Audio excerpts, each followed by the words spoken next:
Definitely, every American president has invoked God, and to the point President McKinley actually thought it was our duty to Christianize the Philippines.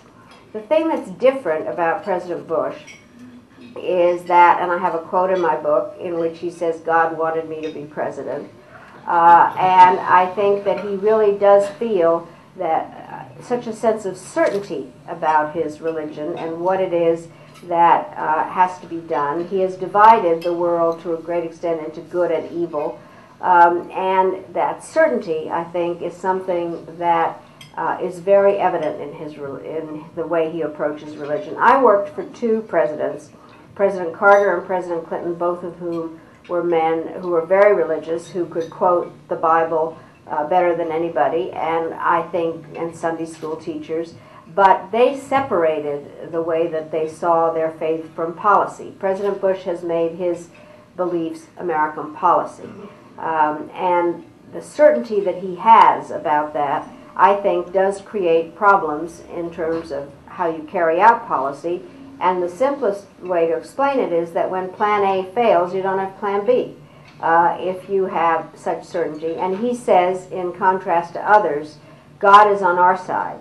A little different from what President Lincoln said, which is we need to be on God's side. What had happened was that when my name started when I was ambassador to the UN, and my name was in the newspapers. I used to get a lot of letters from people, and they had all kinds of facts in them or not facts, or people would say, "I'm your cousin, send money." Or I would get letters that said, I knew your father when he was in high school in 1916, which would have made him 8 years old, or things that certainly did not make sense factually. There was one letter I got from a Serb who called me a Jewish bitch, but I decided to ignore that. And then finally, in the fall of 1996, I got a letter from somebody that kind of had all facts, names of people and towns. And so when I was being vetted to be Secretary of State, at the White House counsel's office, they said, "Is there anything about you that we haven't asked you and that we don't know?" And I said, "Well, it's perfectly possible that I'm Jewish." And so the White House counsel said, "So what? Our president is not anti-Semitic." So that was that. And then what happened was that a reporter, Michael Dobbs, from the Washington Post, wanted to do a profile of me. And from the time that you're appointed until you're confirmed, you're not supposed to talk to the press. But I gave him names of people, and he's the one who came up with all these records. And it's one of those things where it was a little bit like an abstract painting, where you kind of look at it for a long time, and then when somebody tells you what you're looking at, it all became clear. And I was fascinated to know about the Jewish background and horrified to learn about my grandparents. And it just made me realize what my parents must have gone through with this kind of a burden, and having to have left their family there. Can you briefly describe what it was like meeting with Yasser Arafat, Milosevic, and Kim Jong-il, who invoke their own view of religion and nationalism at their convenience sometimes? Well, those are three great characters. I think that all in their own way were very interesting to meet with, because they are so sure of what it is they think they're doing, and that's the fairest way I can put it. Yasser Arafat, I never thought I'd spend so much time with any of them, but I spent probably of those three a lot with Arafat, because we were very involved in negotiations. And I think that the clearest way, I have to say this, is Arafat did not raise his religion that often. I mean, mostly he disagreed about, whether the Temple of Solomon ever was where we thought it was.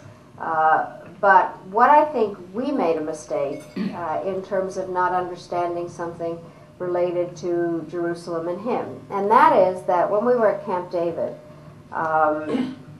we were expecting him to make decisions about the disposition of the holy places. And he was perfectly capable about making decisions about the boundaries of a new Palestine, but not in retrospect of deciding what the disposition was, since he was not the only Muslim that had responsibility for it.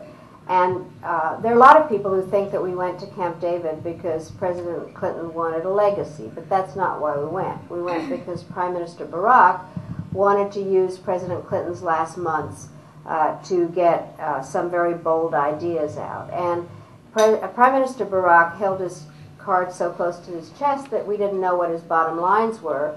So we hadn't been in touch with other Arab leaders that might give support to Arafat to be able to make this decision. And so then when we started calling them up for help, they said, I don't know what you're talking about. So religion played a role in that. Milosevic was something else. He used religion in order to whip up Serb nationalism. And he had originally, in 1979, gone to Kosovo, which was the site of a battle in the 14th century in which the Serbs had actually lost. And he recollected this Prince Lazar, who had made a choice that he would prefer to have a heavenly kingdom, to be in a heavenly kingdom, than to win on earth. And so he used